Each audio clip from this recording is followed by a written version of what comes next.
अस्सलामुअलैकुम। पिछली वीडियो में हमने नॉर्मैलिटी और अबनॉर्मैलिटी को डिस्कस किया। नॉर्मैलिटी बेसिकली जो माशरती मियारों के मुताबिक जो बिहेवियर था वो नॉर्मल बिहेवियर था, और अबनॉर्मैलिटी जो माशरती मियारों के मुताबिक नहीं है वो अब नॉर्मल बिहेवियर है। अब इस वीडियो में हम लोग अब नॉर्मल बिहेवियर को मज़ीद समझने के लिए उसके कुछ नुक्ता नज़र और उसके कुछ पर्सपेक्टिव हैं वो देखेंगे, जिनमें से बायोलॉजिकल पर्सपेक्टिव है, साइकोलॉजिकल पर्सपेक्टिव है और फिर आता है सोशो कल्चरल पर्सपेक्टिव है। सबसे पहले हम बायोलॉजिकल पर्सपेक्टिव को देखते हैं। बायोलॉजिकल पर्सपेक्टिव जो है हमें मेडिकल मॉडल देता है। मेडिकल मॉडल जो है जिससे हम अब नॉर्मल बिहेवियर को अच्छे तरीके से समझ पाते हैं। मेडिकल मॉडल के अकॉर्डिंग जो जेनेटिक या इनहेरिटेंस है वो क्या कॉज करती है, अब नॉर्मल बिहेवियर कॉज करती है। जैसे कि जो हमारी डिफेक्टेड जीन्स हमारे आबाओ जदाद से हमें मिलती हैं वो क्या, उससे क्या होता है, हमारा बिहेवियर चेंज होता है, हम अब नॉर्मल बिहेवियर की या किसी न किसी बीमारी की तरफ जाते हैं। इसके अलावा हमारी ब्रेन अब नॉर्मेलिटीज़ हैं, जैसे कि हमारा दिमाग का कोई हिस्सा अगर किसी वजह से डैमेज हो जाता है तो क्या होता है, हम अब नॉर्मल बिहेवियर कॉज करते हैं। फिर न्यूरोट्रांसमीटर बेसिकली ऐसा केमिकल है जो हमारे जिस्म की मैसेजेस को हमारे दिमाग तक लेके जाता है।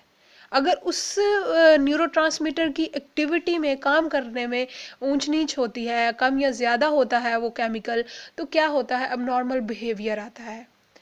फिर फिजियोलॉजिकल चेंजेस हैं, जैसे हार्मोनल चेंजेस आती हैं, हार्मोनल चेंजेस की वजह से अब नॉर्मल बिहेवियर आता है।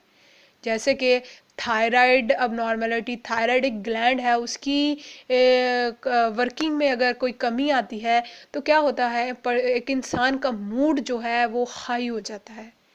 फिर आता है टॉक्सिक मटेरियल सब्सटेंसेस का लेना, जैसे कि अल्कोहल का बहुत ज़्यादा इस्तेमाल जो है वो भी इंसान को अब नॉर्मैलिटी की तरफ लेके जाता है। इसके अलावा हम साइकोलॉजिकल पर्सपेक्टिव देखते हैं। साइकोलॉजिकल पर्सपेक्टिव बेसिकली जो हमारा बिहेवियर और मेंटल प्रोसेस है उसके अकॉर्डिंग है। उसमें कुछ मॉडल्स आते हैं साइकोलॉजिकल पर्सपेक्टिव में, जैसे कि पहला मॉडल है हमारे पास साइकोडायनामिक मॉडल। साइकोडायनामिक मॉडल हमें सिगमंड फ्राइड और उसके फॉलोअर्स ने दिया। उसके अकॉर्डिंग क्या है कि जो अनकॉन्शियस कॉन्फ्लिक्ट्स हैं हमारे, वो क्या कॉज करते हैं, अब नॉर्मल बिहेवियर कॉज करते हैं।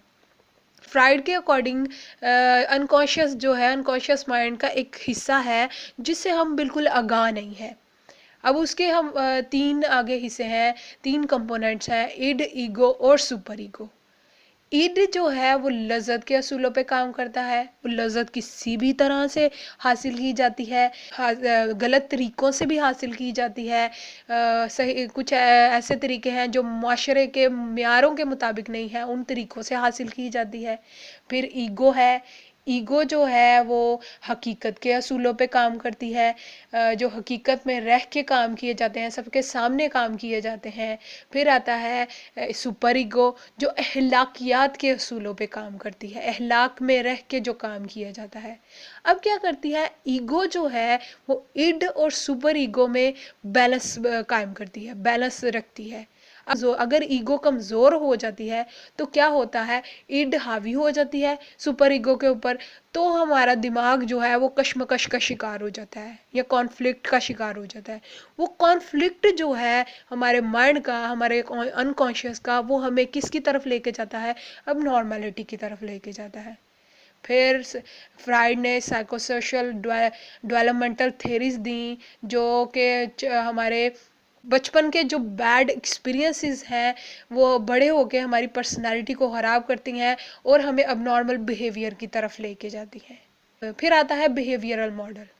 बिहेवियरल मॉडल जो है लर्निंग के असूलों पे काम करती है। लर्निंग जो कि हम अपने माहौल से करते हैं, लर्निंग उसके लर्निंग एक्सपीरियंसेस जो होते हैं उस पे काम करता है।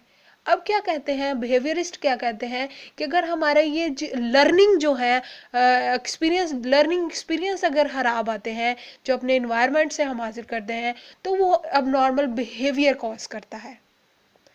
फिर हम देखते हैं ह्यूमनिस्टिक मॉडल। ह्यूमनिस्टिक मॉडल वाले सेल्फ के बारे में बताते हैं, पूरे इंसान को डिस्कस करते हैं। इंसान अपनी सेल्फ इमेज खुद बनाता है। अगर उस सेल्फ इमेज में कोई प्रॉब्लम आती है, बनने में कोई प्रॉब्लम आती है, तो क्या होता है, एबनॉर्मल बिहेवियर आता है। इमोशनल प्रॉब्लम्स जो हैं वो हमारी सेल्फ अवेयरनेस में रुकावट पैदा करती हैं, तो क्या होता है, एबनॉर्मल बिहेवियर कॉज करते हैं ये चीज़ें। फिर कॉग्निटिव मॉडल है। कॉग्निटिव मॉडल जो बेसिकली हमारे दिमाग के जितने भी फंक्शंस हैं उसके रिलेटेड, जैसे थिंकिंग है। अगर हमारी थिंकिंग ख़राब थिंकिंग है, फॉल्टी थिंकिंग है, तो वो क्या करती है, अब नॉर्मल बिहेवियर कॉज करती है। कुछ हमारे जो पर्सनल बिलीव्स हैं, हमारे पुख्ता यकीन है, अपने पुख्ता यकीन सब इंसानों के होते हैं, तो वो पुख्ता यकीन जो है और अपने तरीके से चीज़ों को बयान करने के जो तरीके हैं, वो क्या करते हैं, हमें अब नॉर्मल बिहेवियर की तरफ लेके जाते हैं। फिर लास्ट पे हम सोशो कल्चरल पर्सपेक्टिव को देखते हैं। सोशो कल्चरल पर्सपेक्टिव क्या है? सोशल और कल्चर दो लफ्ज़ों का मजमूआ है, सोशल और कल्चर। सोशल बेसिकली हमारा मुआशरा है, कल्चर हमारी तहजीब है। अब कुछ ऐसी सोशल प्रॉब्लम्स हैं जिनमें से पुअर्टी है और नस्ली तजाद है। फिर बहुत लंबे अरसे तक बेरोज़गारी जो है अगर एक इंसान में पाई जाती है, तो वो क्या होता है, इंसान बहुत फड अप हो जाएगा। उसकी वजह से वो क्या करेगा, उसमें अब नॉर्मल बिहेवियर आएगा। इस अब नॉर्मल बिहेवियर की वजह से हम क्या करते हैं, हमारे जो रवाबत हैं वो दूसरी सोसाइटी के साथ या कल्चर के साथ अच्छे तरीके से कायम नहीं रह पाते, जिसे हम अपने किरदार की जिम्मेदारियां अच्छे तरीके से नहीं निभा सकते और हमारी समाजी असूल ज़वाबत को तोड़ते हैं और समाज को नुकसान पहुंचाते हैं। आज का हमारा लेक्चर यहीं पे ख़त्म होता है। तो अगर आपको हमारा लेक्चर पसंद आया हो तो लाइक करें, शेयर करें और मेरे यूट्यूब चैनल को सब्सक्राइब करें जो कि मेंटल हेल्थ टीवी है, और मज़ीद वीडियोस हासिल करें।